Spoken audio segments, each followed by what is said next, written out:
in collaborazione con Glam Vision e K-Facli.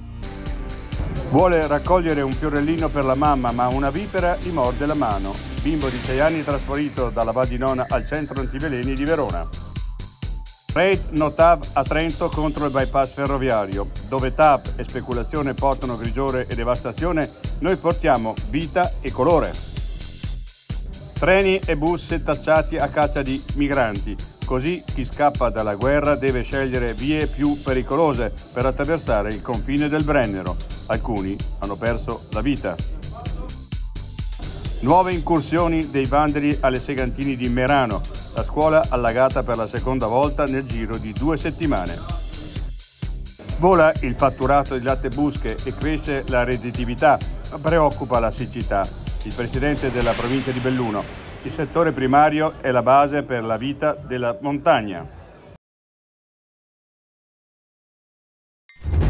Angela, sono tornato.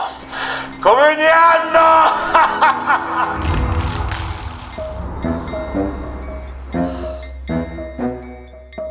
Ti stai divertendo, eh? E io chiamo il K-Facli. No, il K-Facli no. Quando si avvicina l'ora del 7:30, non preoccuparti, c'è il K-Facli. Veloci e affidabili come sempre. Prenota subito il tuo appuntamento su kfacli.it